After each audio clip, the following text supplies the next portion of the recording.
Hello, this is Brother Harvey again. I hope everyone is doing well today. We're enjoying some rain in Arizona. Imagine that, rain in the desert. What a novel idea. But I want to come to you today.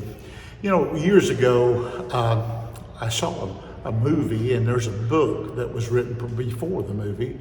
It was talking, and the title of the movie was Mice and Men.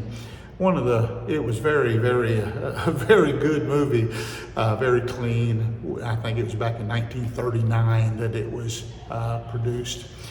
And you know, a lot of times we talk about men and women being examples in our life. And thank God that we have those pillars that I can think back in my life. We all stand on the shoulders of great men and women that have gone on before us.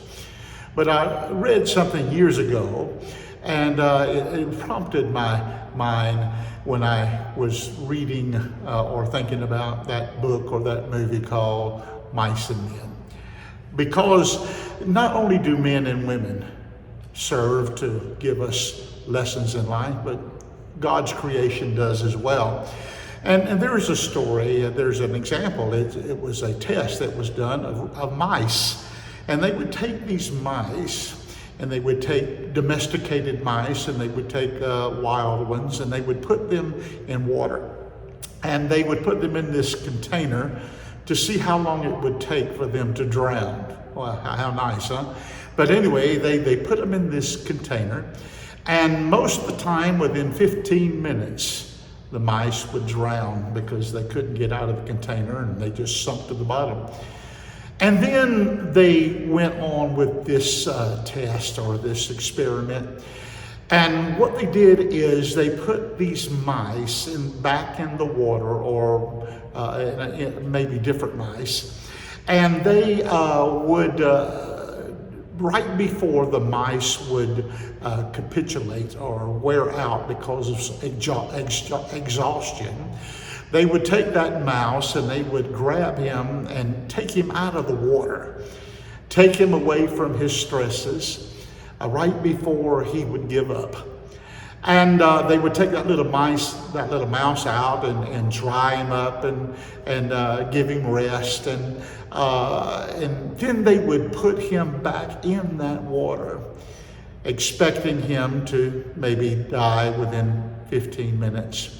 But something miraculous happened as far as the application we're speaking of today, is that these mice, after they had been saved, or after they had been rescued right before the moment of their exhaustion, these mice were able to tread water for hours.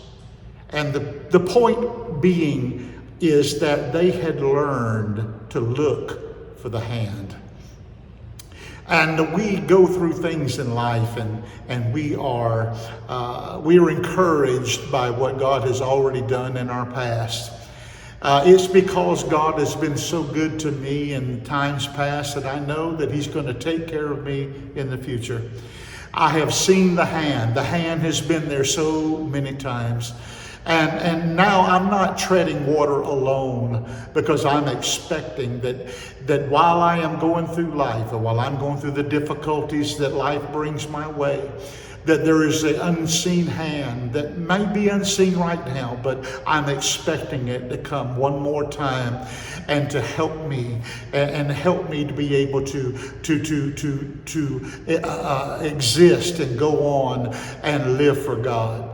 I want to encourage somebody today and just tell you that, you know, that there are so many things that we can endure and that we can make it through if we can just remember the good times that God has already brought our way, the miracles that God has already done for us, the things that we thought we would never be able to, make it through.